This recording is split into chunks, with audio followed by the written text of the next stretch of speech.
আসসালামু আলাইকুম। আজকে আমরা দেখব কিভাবে উইন্ডোজ 10 এর আইএসও ফাইল ডাউনলোড করতে হয়। তো এই জন্য আপনারা আপনাদের ফেভারিট ব্রাউজারে গিয়ে সার্চ করবেন উইন্ডোজ 10 আইএসও ডাউনলোড। তো মাইক্রোসফটের একটি ওয়েবসাইট আসবে, এখান থেকে আপনারা উইন্ডোজ 10 এর আইএসও ফাইলটা পেয়ে যাবেন। কিন্তু দেখেন যে আমাদের ব্রাউজারে উইন্ডোজ 10 এর কোনো আইএসও ফাইল দেখাচ্ছে না। তো এই জন্য আপনারা আপনাদের ব্রাউজারের ফাঁকা জায়গায় রাইট ক্লিক করলে এই যে ইন্সপেক্ট নামে একটা অপশন পাবেন, এখানে ক্লিক করবেন।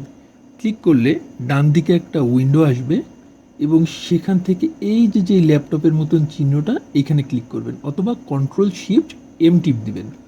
দিলে একটু উপরের দিকে এই যে পেজের মাঝখান বরাবর দেখবেন যে ডাইমেনশনস রেসপন্সিভ এইটা আছে। তো এখান থেকে আপনারা যে কোনো একটা মোবাইলের মডেল সিলেক্ট করবেন এবং পেজটাকে একটা রিফ্রেশ করবেন।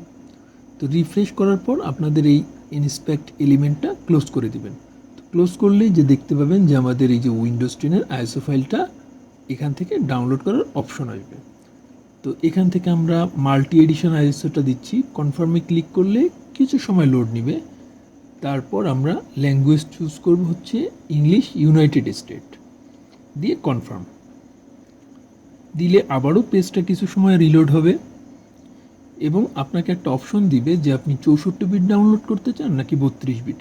তো আমরা 64 বিট সিলেক্ট করছি। সিলেক্ট করে আমরা এই 64 বিটের আইএসও ফাইলটা ডাউনলোড দেব। তো আপনারা এই আইএসও ফাইল ডাউনলোড করার পর কিভাবে এটা বুটেবল করবেন পেন ড্রাইভে, সেটা আমি আগের ভিডিওতে দেখিয়েছিলাম। আর আগের ভিডিওটা চাইলে আপনারা আমার চ্যানেল থেকেও দেখতে পারেন। আপনার হচ্ছে এই রুফোসের যে অ্যাপটা এটা ডাউনলোড করে নেবেন।